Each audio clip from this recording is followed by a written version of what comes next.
नमस्कार दोस्तों, जय हिंद, वंदे भारत। दोस्तों मैं फिर से वीडियो लेके हाजिर हूँ आपके लिए। आज जो मुख्य खबर है दोस्तों, आज की जो सबसे बड़ी जो खबर है वो तालिबान को लेकर के। तालिबान ने भारत से अनुरोध किया है, डीजीसीए को उसने पत्र लिखा है वायुयान सेवा को बहाल करने के लिए। तो आप देख रहे हैं दोस्तों कि तालिबान भी भारत के सामने मिन्नतें मर रहा है। तालिबान ये अनुरोध पे उतर आया है। पहले तो गालियां देता था, अभी 2 दिन पहले जो तालिबान ने जबीहुल्लाह जो उसके प्रवक्ता है, उन्होंने क्या बोला था आपको बता दूं। उन्होंने कहा था कि अगर विश्व में कहीं भी मुसलमान है, अगर वो उसके ऊपर अत्याचार होता है तो हम उसके लिए आवाज उठाएंगे। और ये एक तरह से भारत के लिए बहुत ही बड़ा झटका था, क्योंकि अगर तालिबान फिर से ये मुद्दा उठाने लगता है और फिर से आतंकवादियों को भारत में भेजने लगता है, इससे कश्मीर में स्थितियां बहुत ही भयावह होने लगी। क्योंकि पहले से ही पाकिस्तान ये काम कर रहा है। पाकिस्तान में करीब 10 ऐसे आतंकवादी संगठन मुख्य रूप से जो बड़े बड़े हैं, जो कि ये काम कर रहे हैं कश्मीर में आतंकवादियों को भेजने के लिए। और अगर तालिबान भी उतर आए तो बहुत ही दिक्कत हो जाएगा। लेकिन तालिबान की तरफ से आज जो बड़ी खबर आई है वो ये है कि तालिबान ने भारत से अनुरोध किया है जो वायु सेवा है उसको बहाल करने के लिए। उसने डीजीसीए को पत्र लिखा है। उसके जो प्रवक्ता हैं जबीहुल्लाह, उन्होंने कहा कि भारत और तालिबान यानी अफगानिस्तान के बीच में जो भी सुरक्षा बहाल है, जो भी स्थितियां, उसको बहाल करना चाहिए और वायु सेवा को फिर से बहाल करने की तरफ ध्यान देना चाहिए। लेकिन आपको बता दें दोस्तों कि तालिबान की जो नीयत है वो बहुत ही खराब है। इस जो खबर है इसका एनालिसिस इस तरह से है दोस्तों कि तालिबान के ऊपर भरोसा नहीं कर सकते, क्योंकि तालिबान अभी जो क्या है कि तालिबान अभी पाकिस्तान को गाली दे रहा है। पाकिस्तान उसके जो इंटरनल मामले थे उसमें बहुत ज्यादा हस्तक्षेप कर रहा था। वो बोल रहा था कि आप मेरे जो भी वहां पे लोग हैं उनको आप शामिल कीजिए। लेकिन पाकिस्तान की इस बात को तालिबान ने पूरी तरह से इनकार कर दिया। आप जानते हैं दोस्तों कि महीना दिन पहले ये बात भी चली थी, पाकिस्तान ने ऑफर किया था तालिबान को कि आप की जो मुद्रा है उसमें आप काम मत कीजिए, बल्कि मेरी जो मुद्रा है पाकिस्तान रुपया, उसमें अपने देश की अर्थव्यवस्था को चलाइए। तालिबान ने इससे साफ साफ इनकार कर दिया था। और इसके पहले आप जानते हैं कि तालिबान में बहुत ही अंतरकलह हुआ था। इसके जो मुख्यमंत्री और जो प्रधानमंत्री थे उनको मार दिया गया।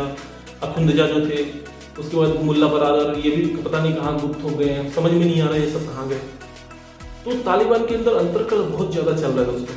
और तालिबान एक तरह से बहुत ही फ्रस्ट्रेट है, क्योंकि उसे समर्थन नहीं मिल रहा लोगों के द्वारा। जो भी अलग अलग देश है उसे समर्थन नहीं दे रहे, और इस तरह से तालिबान पूरी तरह से टूट रहा है धीरे धीरे, क्योंकि वहां पे पैसे नहीं है, अर्थव्यवस्था पूरी तरह से चौपट हो चुकी है, लोगों के पास खाने के लिए पैसे नहीं है, बस देश किसी तरह चल रहा है, यही बस बहुत बड़ी बात है। और इसमें चीन जो है उसको समर्थन देने की घोषणा कर रहा है, लेकिन चीन भी समर्थन आधिकारिक रूप से नहीं दिया है और नहीं पाकिस्तान ये कर पाया है। और पाकिस्तान जो बार बार तालिबान रटता रहा है, इसके कारण पाकिस्तान भी फंसता जा रहा है, क्योंकि विश्व समुदाय को लगने लगा है कि तालिबान के पीछे अगर कोई खड़ा है तो वो पाकिस्तान है, और पाकिस्तान के पीछे कोई खड़ा है तो वो चीन है।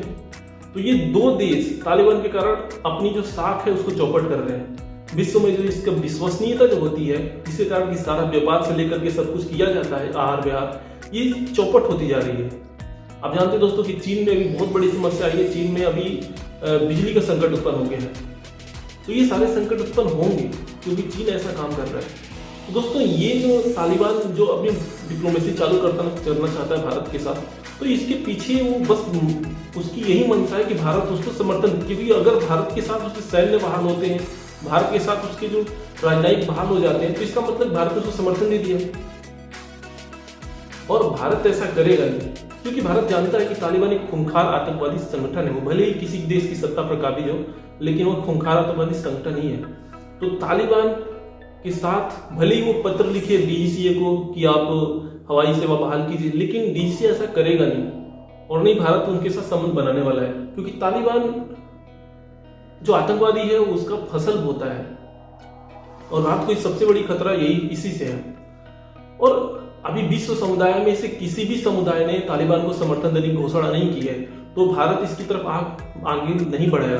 और देखिए इसके पीछे भी एक खबर है और बहुत ही मुद्दा है दोस्तों, सीक्रेट चीज है कि तालिबान भारत को क्यों पत्र लिख रहा है। क्योंकि तालिबान जानता है कि भारत ही ऐसा एक देश है जिसके पीछे अमेरिका से लेकर के, यूरोप से लेकर के, रूस से लेकर के, यहाँ तक कि ओआईसी के जो सदस्य हैं, सऊदी अरब, गल्फ कंट्री भी भारत के पीछे खड़ा है।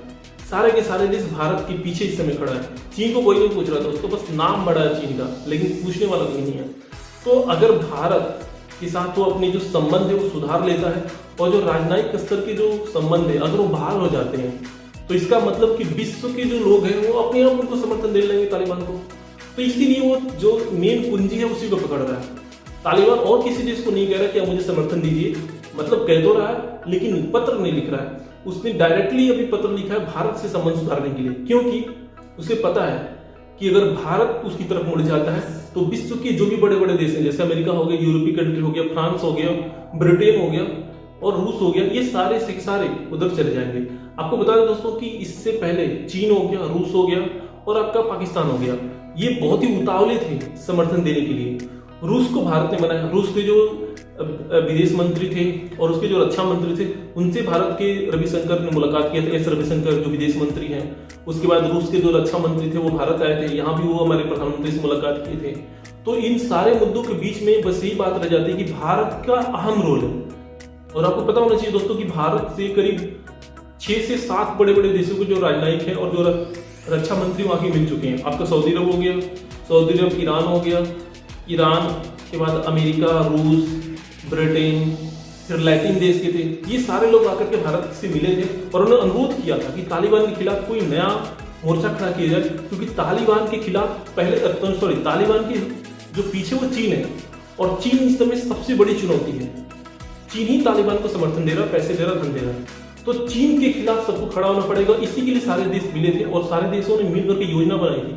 जो मोदी जो क्वाड में गए थे वहां पे चीन के खिलाफ बहुत बड़ी योजना बनी थी कि चीन के जो एप्लीकेशन है, ऐप है, उसको बंद किया जाए, जिससे चीन का जो पैसा आ रहा है वो डूब जाए, काम खत्म। एप्लीकेशन से चीन की जो जीडीपी है उसमें बहुत ज्यादा ग्रोथ होता है। जैसे भारत में टिकटॉक बैन हो गया था तो टिकटॉक का करीब बिलियन में उसका जीडीपी था।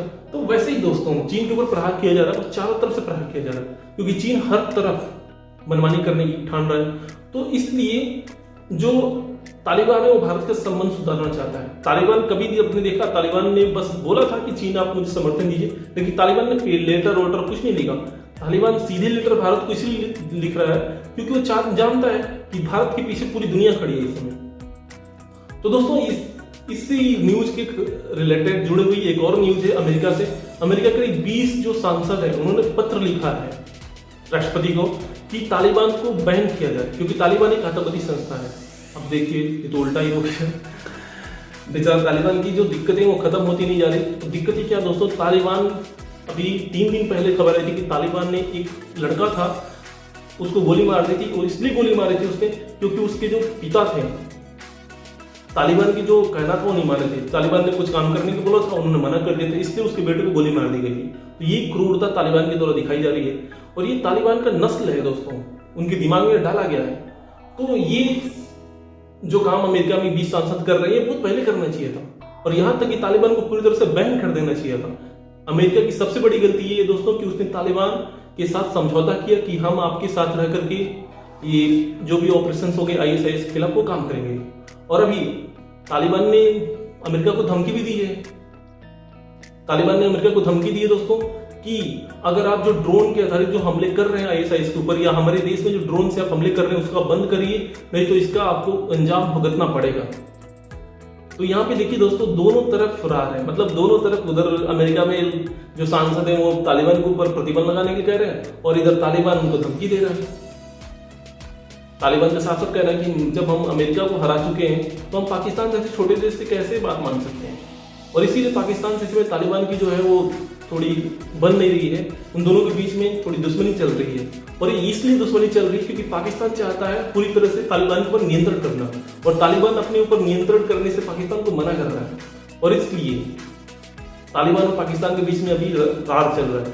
पाकिस्तान चाहता है कि तालिबान को अपने ऊपर पूरा नियंत्रण करके तालिबान के ऊपर जितने भी आतंकवादी उसके यहाँ हैं उन सबको मैं कश्मीर में भेजूं, और तालिबान इससे मना कर रहा है क्योंकि तालिबान जानता है कि अगर फिर से मैंने आतंकवादी भेजना कश्मीर शुरू किया तो अमेरिका जैसे देश फिर से आएंगे, क्वाड के देश फिर से आएंगे, या फिर और यूरोपीय कंट्री जो है वो फिर से आएंगे और मेरे ऊपर फिर से हमला करेंगे और मुझे फिर से बैक टू जाना पड़ेगा।